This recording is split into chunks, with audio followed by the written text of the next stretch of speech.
Thank you so much, Mr. President-elect, Madam Vice President-elect.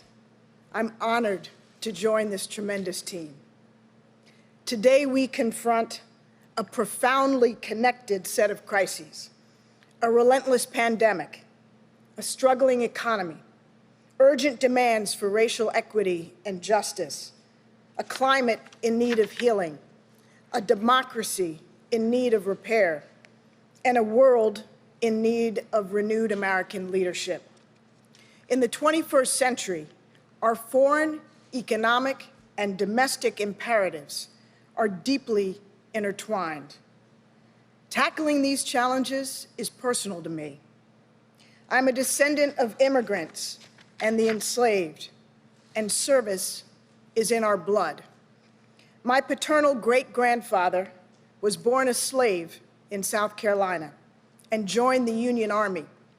He went on to get a college degree, become an AME minister, and he founded the Bordentown School in New Jersey, which for 7 decades provided African Americans with vocational and college preparatory educations.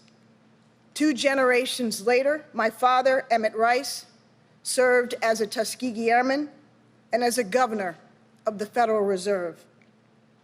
My maternal grandparents came to this country from Jamaica with no education.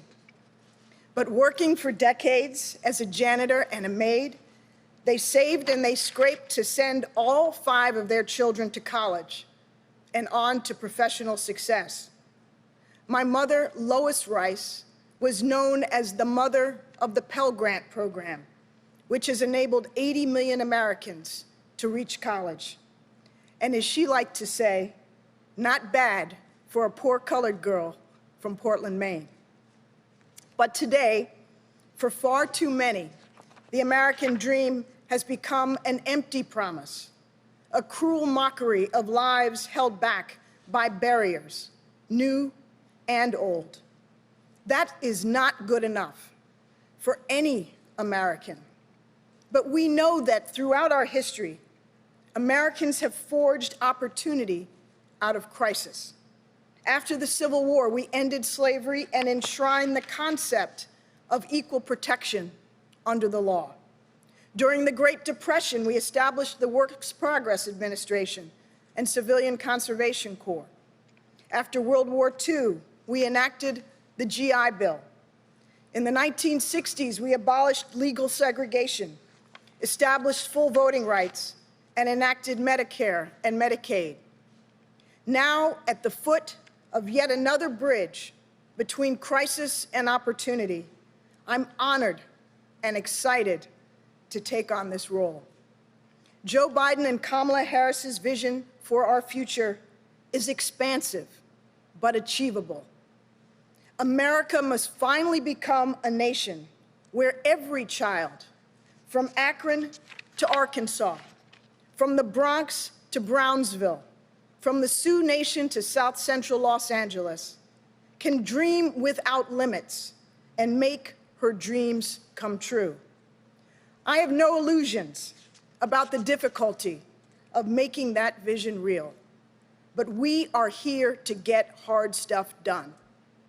Our top priorities will be to help end the pandemic and revitalize the economy so that it delivers for all, to bring dignity and humanity to our broken immigration system, to advance racial equity, justice, and civil rights for all, to ensure that health care is accessible and affordable, and to educate and train Americans to compete and thrive in the 21st century. I profoundly believe that we all rise or fall together, absolutely all of us.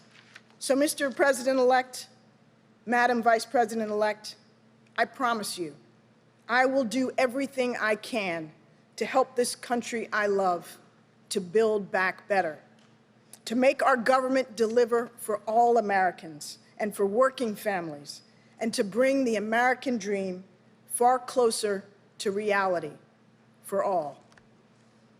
Thank you very much.